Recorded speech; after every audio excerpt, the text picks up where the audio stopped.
नहीं बेचेगा वो जमीन? जमीन तो उसे बेचनी ही पड़ेगी। और तू कौन होता है हमें रोकने वाला? इतनी देर से मैं तुझसे कुछ भी नहीं कह रहा हूँ, तो मुझे पीटे जा रही है। लड़की है इसलिए कुछ नहीं कह रहा हूँ। अगर तेरी जगह पर कोई लड़का होता ना तो जमीन में गाड़ देता साले को।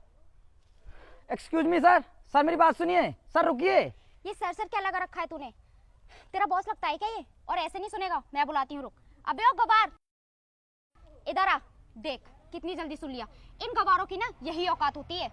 देखो काजल, किसी भी इंसान से ऐसे बात नहीं करते हैं, उससे रेस्पेक्ट से ही बात करनी चाहिए। इज्जत ना इंसानों की जाती है, जानवरों की नहीं। हाँ जी मैडम बताइए, क्यों बुलाया आपने मुझे? सर वो लोकेशन तो हमें यहीं पर दिखा रही है, क्या आप हमें बताएंगे ये जमीन कौन सी है? अरे क्या कर रहा है तू? इसमें सब कुछ इंग्लिश में लिखा हुआ है, इसकी समझ में नहीं आएगा। तू इसे बोल कर बता हिंदी में। अरे मैडम तुम मुझे अनपढ़ मत समझो, मैं ना पढ़ा लिखा हूँ और इंग्लिश पढ़नी मुझे अच्छे से आती है। दो मुझे, मैं अभी बताता हूँ आपके लिए। अच्छा, तुम जैसे गवारों को भी इंग्लिश आती है? ठीक है, ये ले पढ़। हाँ आप लोग बिल्कुल आए तो ठीक जगह पर हो। जिस जमीन को आप लोग देखने के लिए आए हो ना, वो यही सब है।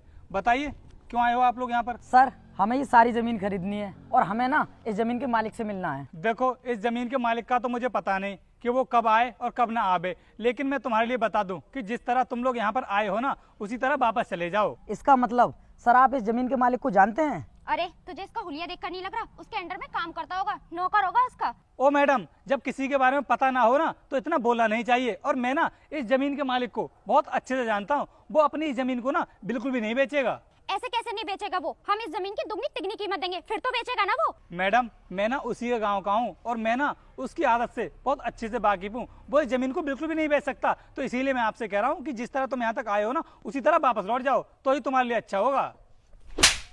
तू कौन होता है मुझे रोकने वाला? मैं इस जमीन को जरूर खरीदूंगी क्योंकि मैं बहुत बड़ी कंपनी की ओनर हूँ। काजल तुम पागल हो क्या? उनके ऊपर हाथ क्यों उठा रही हो? धीर, अभी तो अपनी जमीन की डील भी नहीं हुई और इस मनूस ने टोक लगा दी। वो तो तू लड़की है, इसीलिए मैंने तुम्हें एक थप्पड़ लगाया है। अगर तेरी जगह पर कोई लड़का होता ना तो साले को जमीन में गाड़ देता। अब चुपचाप निकल जा यहाँ से, वरना मारते मारते तेरा भूत बना दूंगा। फालतू में टाइम वेस्ट कर दिया मेरा यहाँ पर।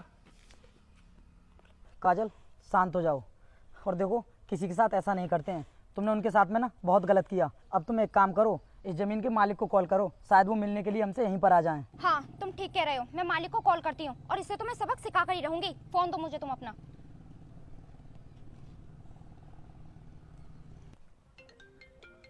अरे काजल, मोबाइल की आवाज़ तो उनके पास से आ रही है। कहीं यही तो इस जमीन के मालिक नहीं है? हाँ यार, और उसके पास तो आईफोन भी है। चलो चलकर देखते हैं। चलो। सुनिए, इस जमीन के ओनर का फोन तुम्हारे पास क्या कर रहा है? क्या मतलब है आपका कि ओनर का फोन मेरे पास क्या कर रहा है? अरे मैं ही इस जमीन का ओनर हूँ। और हाँ मैडम,